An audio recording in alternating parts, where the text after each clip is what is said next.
Every 5 days, it's market day for the Bai people of Dali province. Everyone dresses up in their best clothes and goes shopping. And I mean everyone. The endless flow of faces and outfits has a surreal quality to it. Young and old, traditional costumes to modern sportswear, all moving about with the no-nonsense intensity I associate with New York City. This is, Michael introduced us to the local version of stinky tofu. It looked much scarier and a lot hairier than what they had in Shanghai.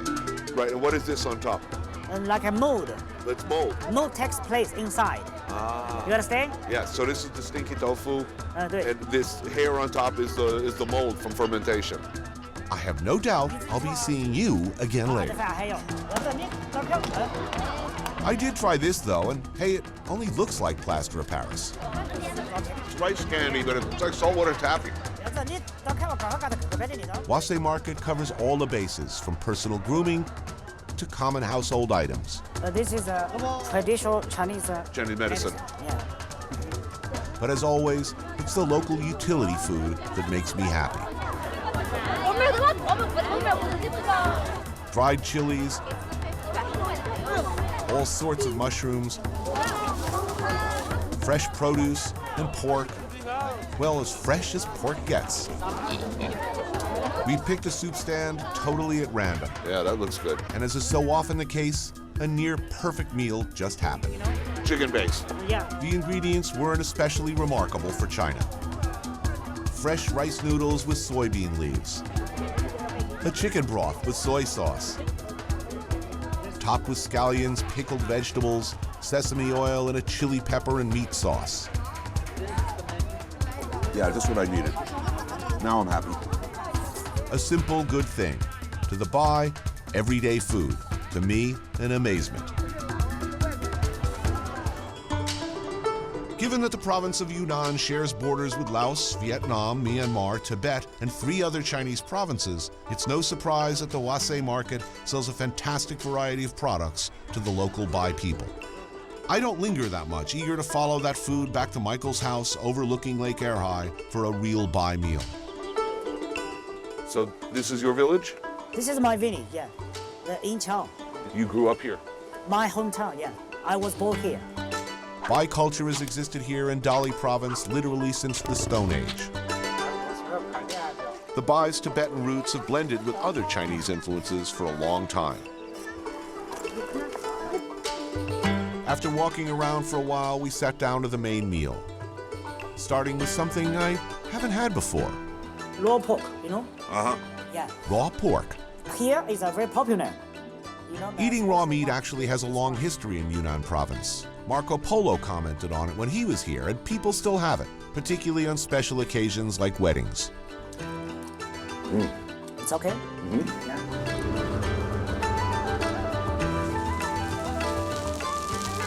And there were a number of more traditional dishes which involved quite a bit of cooking. In fact, given the size and limitations of the kitchen setup, I found it pretty amazing how many separate dishes were prepared for us. Lucky for me, most of this meal featured my favorite animal in a series of tasty variations. There were deep-fried pork nuggets, steamed pork in a rice flour batter with potatoes,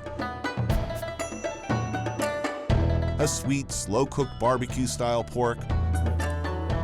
Please try it, yeah. That's very good. It's good? Honestly, I can't remember too many details after that. All I can remember is a delicious feeling of inner peace, serenity now. Even the vegetable dishes had porkish aspects to them. Delicious food. These are mushrooms? Shangu mushroom with the salt pork. It's like a cured pork and the local mushrooms. Same as a ham. Yeah. The one fish course was, of course, unbelievably fresh. No surprise. Here you take your fish straight out of Lake Erhai and keep them alive until you're ready to cook them. Actually, while you're cooking them. The hot chili sauce they came in, by the way, was amazing. Spicy or Hot. yeah. I thought once had been quite enough for the experience of eating stinky tofu, but being a good guest, I gave it another try and found truth to the ancient Chinese proverb that one should never judge a nasty-smelling piece of tofu by the frighteningly hairy stuff growing all over it. Tastes a lot better than it looks. I mean, that looked really nasty when I saw it at the market. All right? Yeah. The people of Dali province take a special pride in what they refer to as the four wonders of Dali. The strong winds, beautiful flowers, year-round snow on the mountain peaks, and the moon over Lake Erhai. I would respectfully suggest that they add the local food to that list.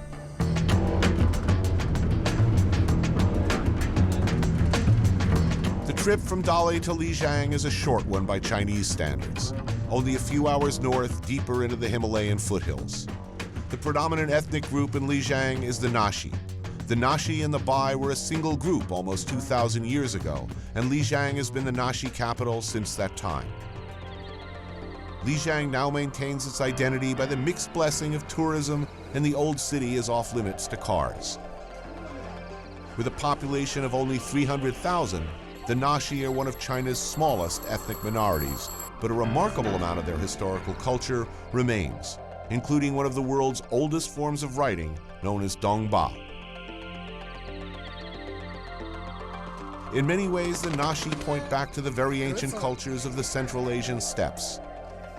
One of those ways is the practice of falconing. Associated with royalty in Europe, in Central Asia it was a sign of great warrior status.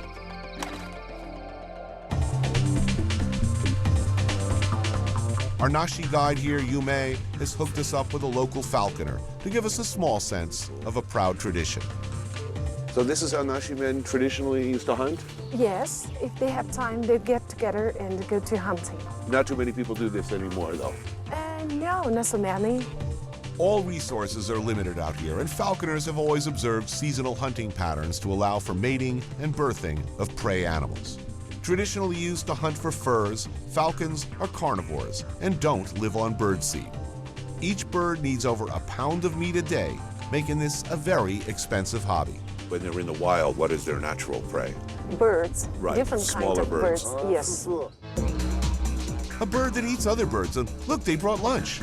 See, it's not just me who kills animals. Animals kill animals on this show. Incidentally, we didn't ask for this demonstration, but trust me, this bird was going to be falcon food whether we showed up or not.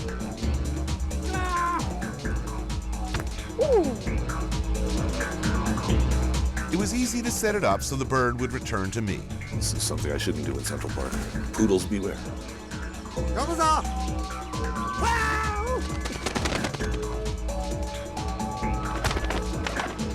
I tell you, for one moment, I really got a sense of what it meant to have a ferocious raptor under your control.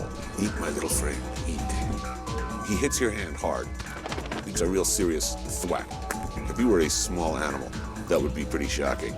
But the weight on your arm feels really amazing. Once he's there, it just feels great. One of the oldest traditions of Nashi falconers holds that while falcons live over 30 years, after 10 seasons of hunting, a bird must be set free.